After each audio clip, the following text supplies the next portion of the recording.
Satu mobil Hilux terperosok ke jurang di Menyembau, satu orang dinyatakan meninggal dunia.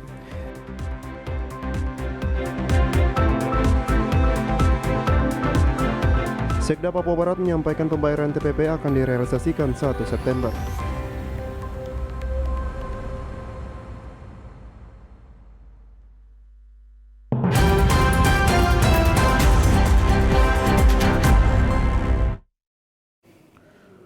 Selamat petang saudara, berita Papua Barat hari ini kembali hadir menjumpai Anda. Edisi Senin 22 Agustus 2022. Sejumlah informasi dari daerah di Papua Barat akan kami hadirkan untuk Anda. Bersama saya Bert Alen Rumbiak, inilah Papua Barat hari ini selengkapnya. Pemirsa, satu orang meninggal dunia akibat kecelakaan sebuah mobil jenis Toyota Hilux yang terjun bebas ke dalam jurang sedalam 75 meter di Kampung Menyembau, Kabupaten Pegunungan Arfak, Sabtu malam kemarin. Akibatnya satu orang penumpang meninggal dunia di lokasi kejadian.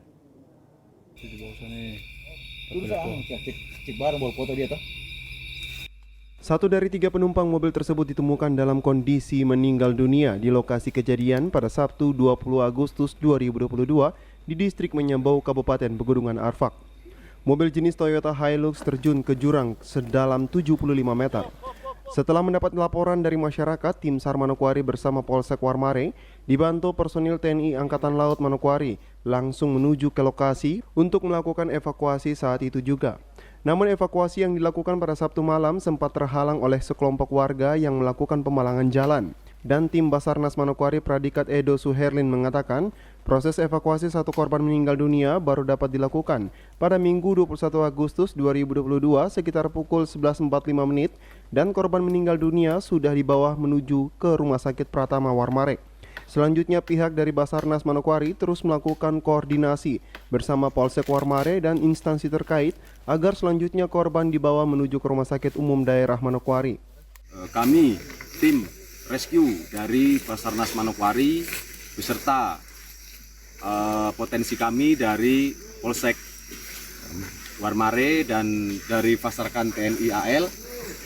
Pada hari ini kami berhasil mengevakuasi satu korban laka lantas yang kondisi mobil jatuh ke jurang di daerah Mayambo, kurang lebih kedalaman jurang sekitar 75 meter. Jadi tadi kita menggunakan sistem penarikan karena tidak memungkinkan untuk dibawa dengan manual atau dengan berjalan kaki. Jadi kami tarik dari atas karena jurang juga terjal.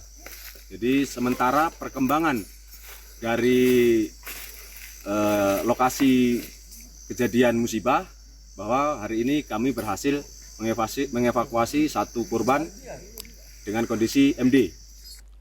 Sementara itu unsur SAR yang diturunkan sebanyak 14 orang, sedangkan alut yang dibawa yaitu truk personil, peralatan medis, PAL SAR evakuasi, PAL Alkom, dan peralatan SAR pendukung lainnya.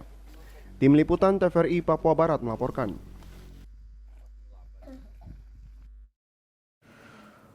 Pemirsa, pemerintah Provinsi Papua Barat saat ini masih menunggu surat keputusan terkait 3 nama yang diturunkan dari Menteri Dalam Negeri terkait persiapan pelantikan 3 pejabat kepala daerah di wilayah Sorong Raya.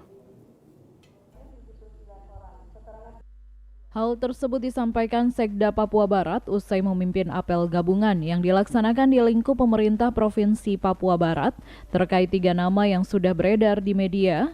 Sekretaris Daerah Papua Barat Nathaniel D. Mandacan mengatakan, saat ini pemerintah Provinsi Papua Barat masih menunggu SK Menteri Dalam Negeri terkait dengan 3 nama penjabat yang akan dilantik, yakni Kabupaten Sorong, Kabupaten Maibrat, dan Kota Sorong. Kepada awak media, Sekda Papua Barat Nathaniel D. Mandacan mengatakan, sesuai dengan masa jabatan berakhir pada tanggal 22 Agustus 2022, sehingga Biro Pemerintah dan Asisten 1 Sekda Papua Barat akan melaksanakan rapat internal.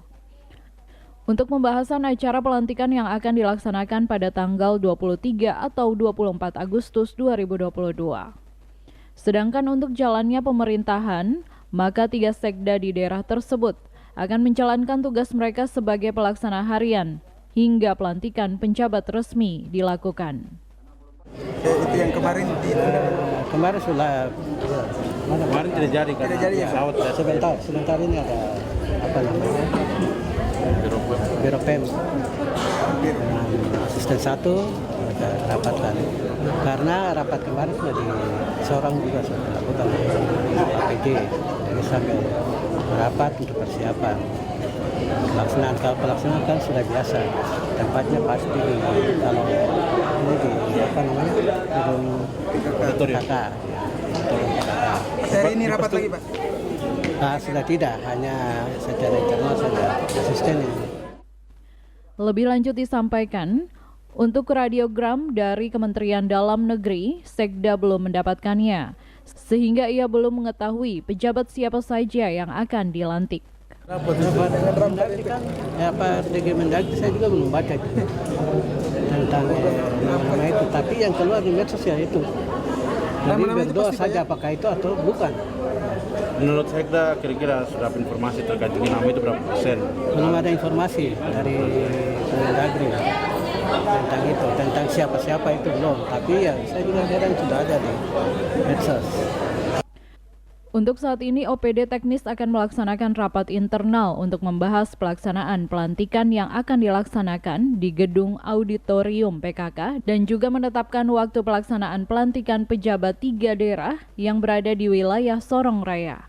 Jimmy Tabisu, TVRI Papua Barat melaporkan. Pemirsa, 1 September 2022, pembayaran tambahan penghasilan pegawai atau TPP akan dibayar terhitung dari bulan April hingga Agustus 2022. Dan untuk pembayaran bulan September dan bulan selanjutnya akan dihitung berdasarkan kinerja serta penilaian lainnya.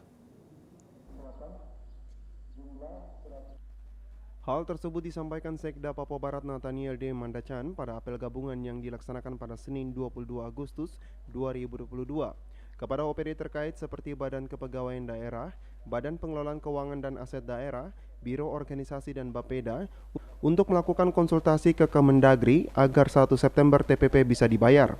Dalam arahannya, Sekda mengatakan untuk pembayaran TPP di Provinsi Papua Barat yang akan dibayar selama 5 bulan terhitung dari bulan April hingga Agustus 2022, diharapkan tim yang dibentuk untuk pembahasan TPP agar administrasinya segera diselesaikan sehingga 1 September proses pembayaran sudah dilakukan. Kemarin sudah struktur dengan beberapa teman-teman dari OPD, Biro Organisasi, Bapeda, Badan Keuangan sudah konsultasi ke sana untuk SK yang dibuat supaya jangan sampai nanti sudah SK jadi dan menjadi temuan ketika kita bayar April sampai Agustus. Karena SK besok itu kan udah berlaku 1 September itu ke atas. Nah, itu sudah konsultasi, koordinasi dan sudah oke.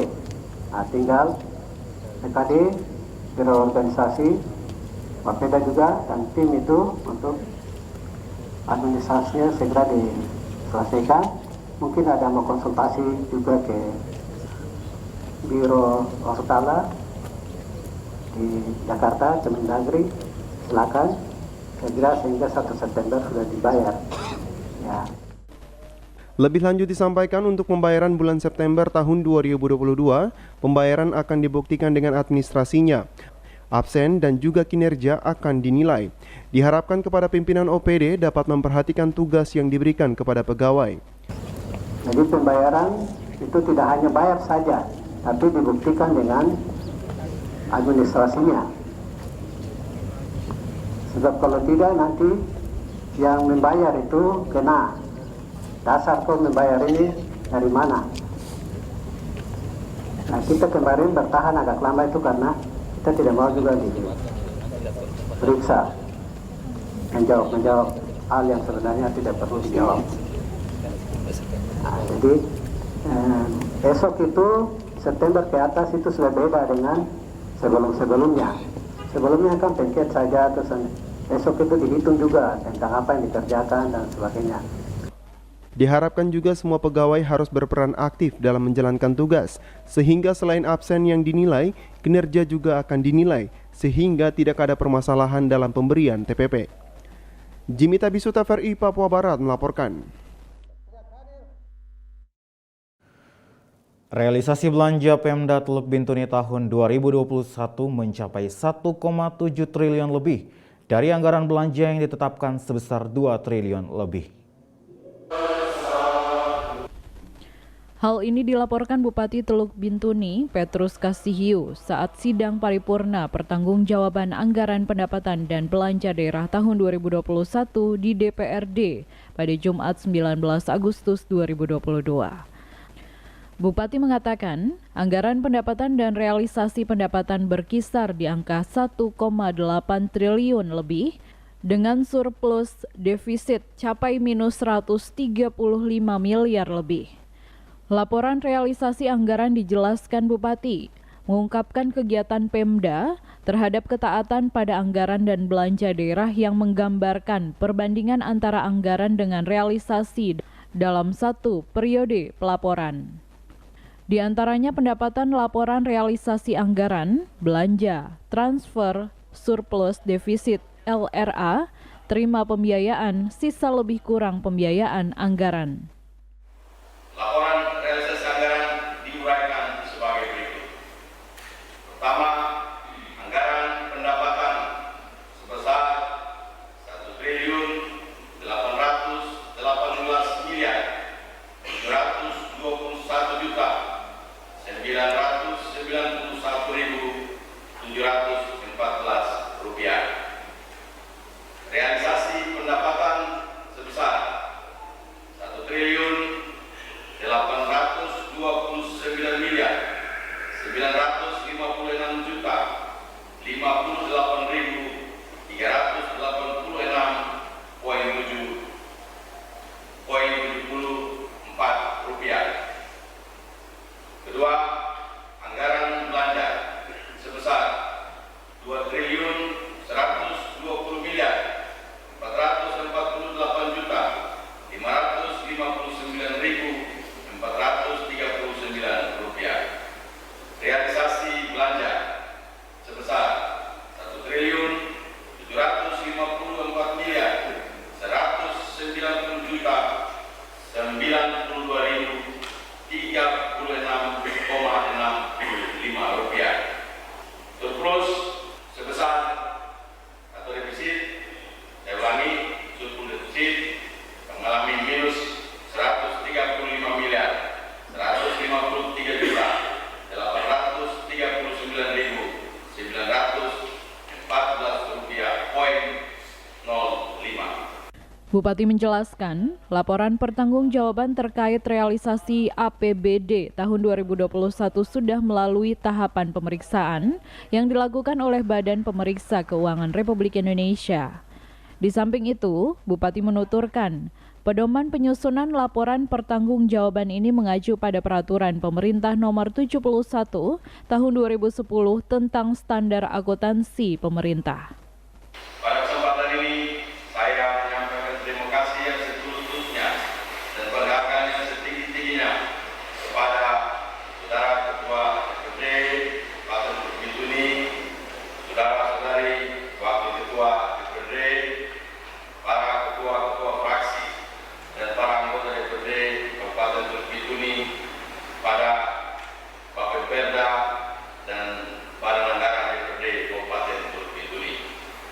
Secara khusus kami menyampaikan terima kasih juga atas dedikasi dan sinergitas serta koordinasi dari tim anggaran pemerintah daerah Kabupaten Teluk Bintuni dan seluruh pemimpin perangkat daerah yang telah berkontribusi positif dalam menyusun laporan keuangan pemerintah daerah tahun anggaran 2021, sehingga pemerintah daerah Kabupaten Teluk Bintuni berhasil memperoleh opini wajar tanpa pengecualian atau yang ke-9 kali. Dari Teluk Bintuni, Valentino Wanma, TVRI Papua Barat melaporkan. Informasi selanjutnya akan hadir setelah jeda berikut ini, tetaplah bersama kami.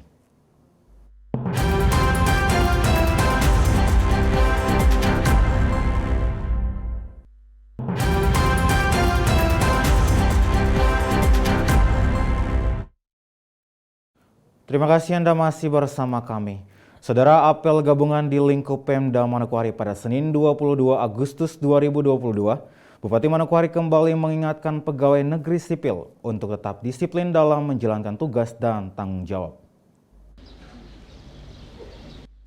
Kedisiplinan pegawai bukan hal pertama yang disampaikan Bupati Manokwari Hermus Indo ketika memimpin apel pagi di lingkup Pemda Manokwari. Senin 22 Agustus 2022, hal kedisiplinan kembali diingatkan oleh Bupati Manokwari kepada para ASN agar terus meningkatkan kedisiplinan masuk kantor, berpakaian, dan kedisiplinan lainnya. Kita berharap disiplin pegawai dari semua pegawai yang jumlahnya 4.000 lagi, baik yang berstatus sebagai pegawai negeri ataupun pegawai P3K maupun pegawai honorer diharapkan untuk melaksanakan kewajiban atau disiplin pegawainya dengan baik. Disiplin dalam berpakaian, ya saya kira ini sudah berjalan tapi tinggal diintensifkan saja. Kemudian disiplin dalam melaksanakan aturan, ya. Saya kira semua tugas pokok dan fungsi kita ada aturan yang mengaturnya. Semua kegiatan yang kita laksanakan ada aturan yang mengaturnya. Selain disiplin dalam kehadiran, kerja, dan berpakaian, Bupati juga mengingatkan ASN di lingkup Pemda Manokwari agar selalu disiplin dalam penggunaan anggaran daerah. Kemudian disiplin juga dalam menggunakan anggaran berdasarkan sumber pendapatan dan juga peruntukannya, ya. Jangan kita comot sana untuk pakai tutup sini, lalu kemudian peruntukannya untuk hal yang sebenarnya tidak tepat, ya. Mari, saya berharap ini kita bisa disiplin juga dalam pengelolaan anggaran kita. Lebih lanjut disampaikan Bupati bahwa menjadi seorang aparatur sipil negara merupakan anugerah dari Tuhan. Oleh karena itu kesempatan yang baik ini harus dipergunakan sebaik-baik.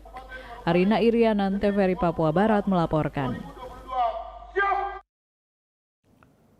Selain itu, Saudara, dalam apel gabungan pemerintah Kabupaten Manokwari yang berlangsung Senin pagi, Bupati juga menghimbau agar realisasi anggaran pendapatan belanja daerah segera terrealisasi.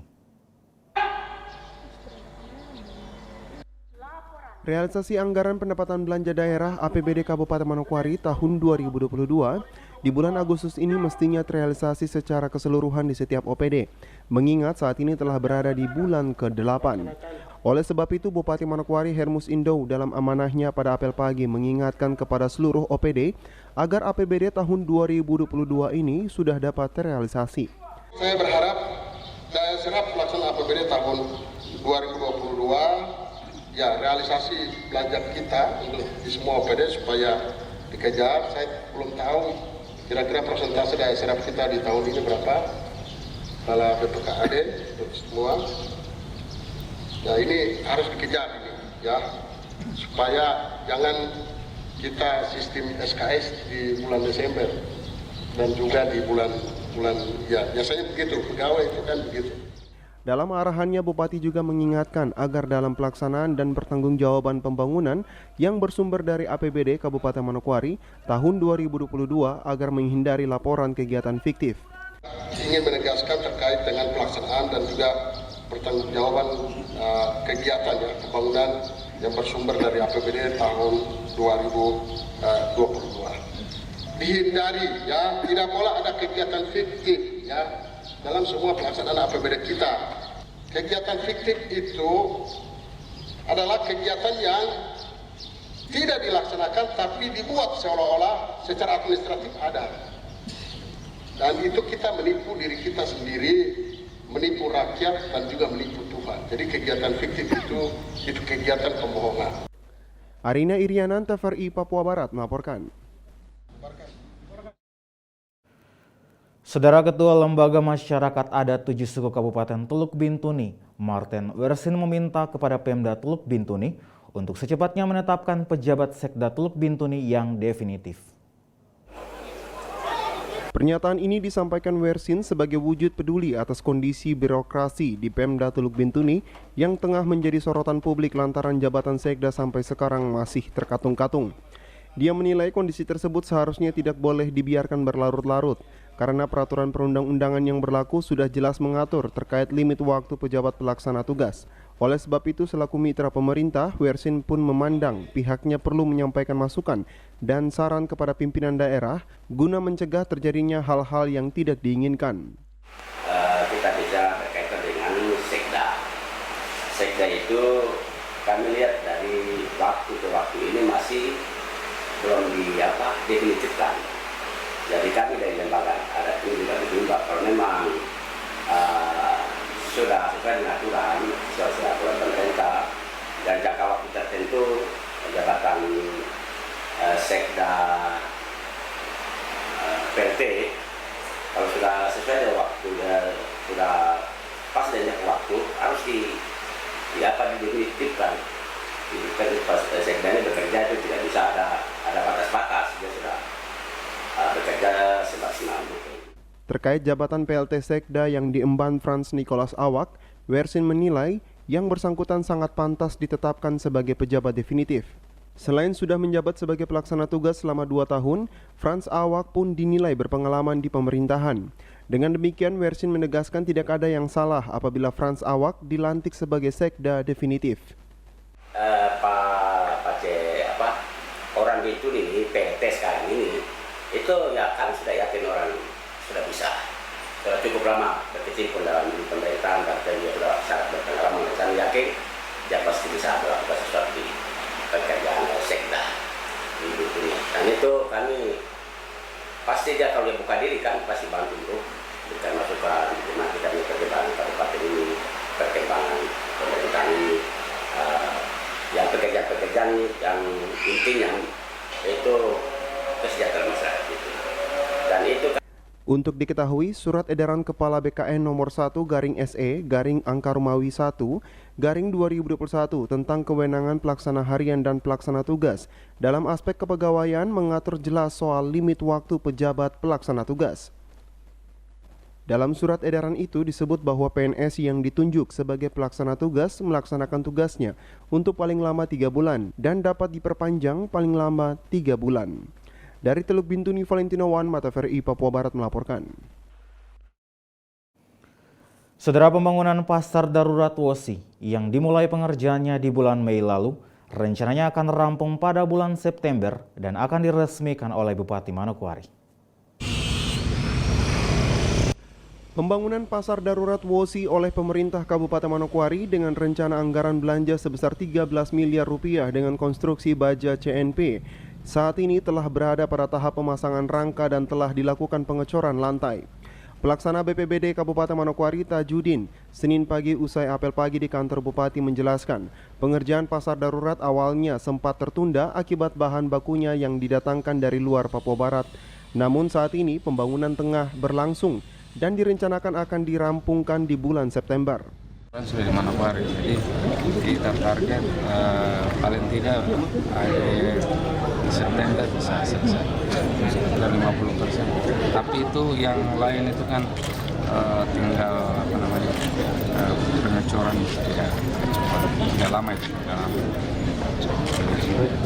Kalau semuanya barang sudah ada, sudah jelas, dan tinggal pemasangan itu cepat saja, sampai 1 bulan. Akhir September rencana kabupaten peresmian. Sesuai data dari Dinas Perindakop dan UMKM Kabupaten Manokwari, pasar darurat Wosi akan menampung sebanyak 741 pedagang, termasuk pedagang yang menempati jalan lingkar pasar Wosi. Namun jumlah ini akan dilakukan pendataan ulang, sebab menurut Tajudin, ada pedagang yang memiliki lapak jualan lebih dari 1. Arina Irianan, TVRI Papua Barat melaporkan. Informasi selanjutnya akan hadir setelah jeda berikut ini, tetaplah bersama kami.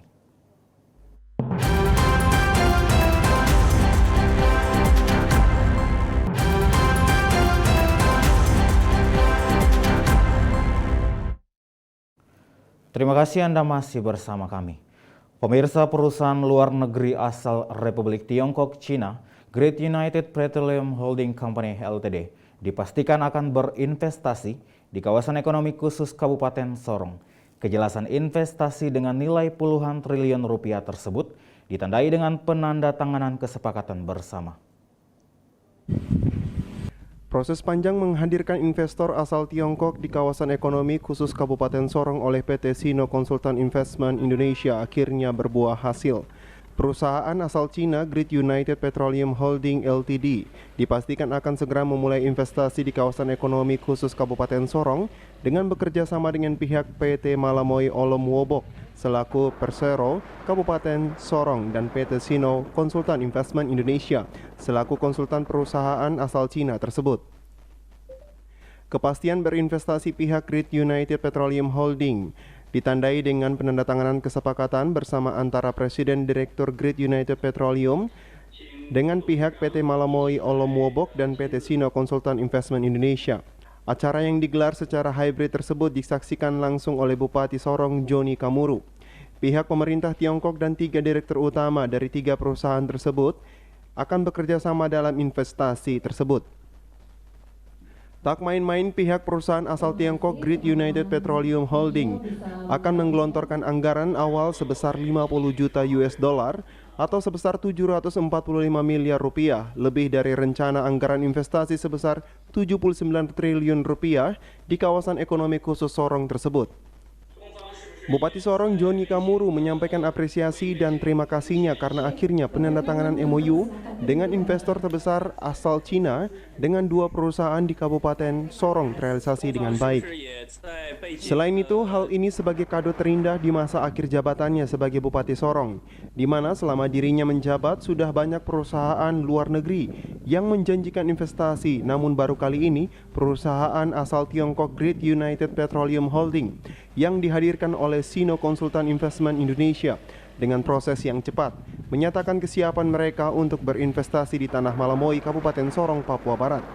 Yang penting bahwa investor datang sudah aman, tidak ada lagi kita sudah ada kepastian hukum, tidak ada lagi masalah tanah dan segala macam. Jadi mereka sudah aman lah untuk investasi di sini. Tinggal nanti secara detail, tinggal nanti pihak-pihak yang terlibat dalam itu pemerintah daerah sudah menjamin bahwa semua.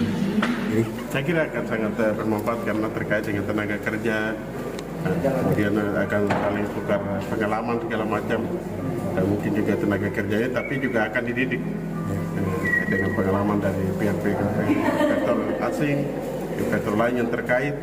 Saya berharap ke depan memberikan tenaga kerja kita Papua. Ke depan mereka akan lebih eksis di daerahnya sendiri dan pembangunan masyarakat secara umum. Ekonomi di daerah akan berkembang. Sementara itu, Direktur PT Sino Consultant Investment Indonesia Adriana Imelda saat mengatakan prioritas utama nantinya perusahaan ini berjalan adalah mengakomodir dan mensejahterakan anak-anak asli Papua. Menurut perempuan asli Papua yang sukses menghadirkan investor asal Cina di Kabupaten Sorong ini, dalam waktu dekat investor dari Cina akan turun ke Indonesia, khususnya ke Kabupaten Sorong, untuk mengecek dan melihat secara langsung lokasi pembangunan sejumlah industri. Mungkin seperti itu yang duluan sama pelabuhan. Yang pelabuhan. Untuk dana awal ini yang sudah siap mereka bawa datang untuk awal itu 50 juta US dollar. Untuk awal. Pasti akan menjadi prioritas kami. Ini akan menjadi prioritas kami untuk bisa, karena tujuan utama kami sebenarnya adalah membuka lapangan pekerjaan selain untuk mendatangkan PAD sebesar-besarnya bagi daerah, tapi juga untuk membuka lapangan pekerjaan khususnya bagi anak-anak asli Papua. Dari Sorong, Mikal Jasman, TVRI Papua Barat melaporkan. Ajang lomba lari 10 km akan digelar oleh Manokwari Runners. Gelaran yang baru pertama kali diadakan oleh komunitas lari tersebut akan dilaksanakan pada tanggal 10 September 2022 mendatang dengan mengitari kota Manokwari. Menjadi agenda tahunan bagi Manokwari Runners yang pada tanggal 7 Juli 2022 lalu tepat berusia 2 tahun. Adapun fun run lari 10 km direncanakan akan digelar pada tanggal 10 September 2022 mendatang, di mana bagi peserta yang akan mengikuti lari 10 km di kota Manokwari wajib telah divaksin booster. Manokwari Runner sendiri akan memperlombakan 3 kategori, yaitu khusus putra dan putri, masuk dalam kategori umum dengan jumlah peserta sebanyak 150 orang, dan kategori internal yang ada dalam Manokwari Runners. Kategori Manokwari Runners, Devi Rompas mengatakan awal mula berdirinya Manokwari Runners dimulai pada masa pandemi COVID-19 2 tahun lalu. Untuk itulah ia mengajak beberapa orang untuk tetap berolahraga di masa pandemik agar tubuh mereka tetap sehat sehingga terhindar dari penyakit. Kelompok dari Runners itu kebetulan waktu itu kami kumpul, saya dan beberapa teman ini kebetulan yang sama-sama lari bareng pada waktu itu, pada masa pandemi. Kami lahir dari masa pandemi yang bingung mau melakukan apa, jadi kerja harus kerja di rumah. Akhirnya saya dan teman-teman ini yang membentuk Manokwari Runners sudah 2 tahun ini alhamdulillah, dan untuk untuk mengajak teman-teman semua untuk senang berolahraga, apalagi lari. Kami buat karena ini dia bisa salah masyarakat Manokwari yang Penanggung jawab teknis Fun Run 10 km, Ahmad Kudus mengatakan, selain mengolahragakan masyarakat, Fun Run 10 km diharapkan dapat mengajak masyarakat bisa hidup sehat dan dapat memunculkan atlet-atlet lari. Di samping itu juga, kata Ahmad, pihaknya juga telah berkoordinasi dengan Persatuan Atletik Seluruh Indonesia Provinsi Papua Barat dalam lari 10 km yang akan mengambil start dari Dermaga Angkatan Laut Manokwari, mengitari Polda Lama, Jalan Merdeka, Pelabuhan Laut Manokwari, balik melewati Jalan Yosudarso, dan finish kembali di Dermaga Angkatan Laut. Selain mengolahragakan masyarakat, setidaknya merangsang minat dan animo masyarakat untuk bisa lebih mencintai olahraga lari ini. Mudah-mudahan setelah kita laksanakan kegiatan-kegiatan seperti ini, mulai bermunculan orang-orang atau teman-teman yang ternyata punya bakat dan prestasi yang menonjol di lari. Itu yang utama kami sangat harapkan.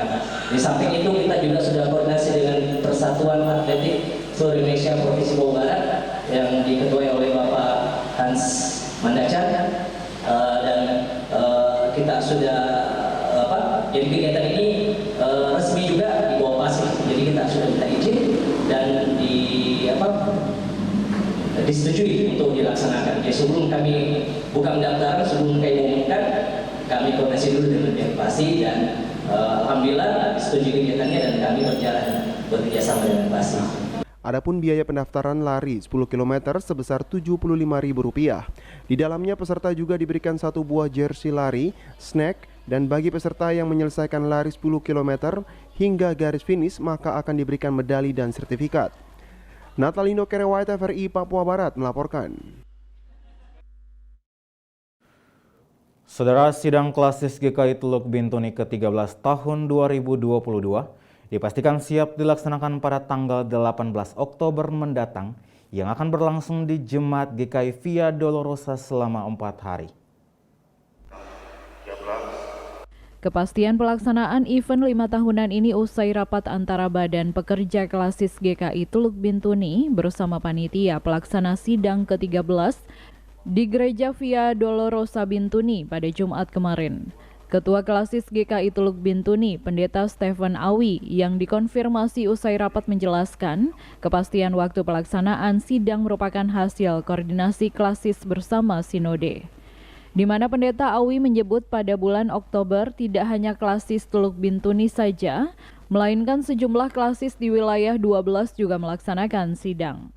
Badan Pekerja Klasis hari ini lakukan pertemuan rapat dengan panitia dan juga PHMJ GKI Via Dolorosa dalam percakapan dan juga pertemuan hari ini kami telah diskusikan atau membicarakan hal-hal yang menyangkut dengan kesiapan sidang klasis ke-13 pada tahun 2022 dan kesepakatan dalam rapat tadi sidang ini akan berlangsung pada tanggal 18 sampai dengan tanggal 21 Oktober 2022 yang akan dilaksanakan di Jemaat GKI Via Dolorosa.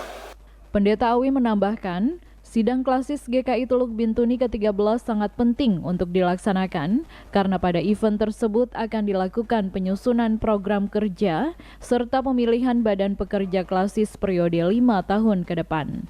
Dari Teluk Bintuni, Valentino Wanma, TVRI Papua Barat melaporkan. Pemirsa, Bupati Fakfak dan rombongan disambut grup Tifa Hadarat dan grup Tifa Sawat bernafaskan Islami saat peresmian gereja GPI Papua Immanuel Werba. Kekerabatan dan hidup saling toleran di Kabupaten Fakfak telah tumbuh subur sejak ratusan tahun lampau ketika kedua agama, Muslim dan Kristen, masuk ke wilayah Kabupaten Fakfak. Tradisi yang berurat berakar dan nampak pada setiap event atau perhelatan keagamaan, keduanya saling isi-mengisi dalam kasih saling melayani dan saling menopang di berbagai kegiatan.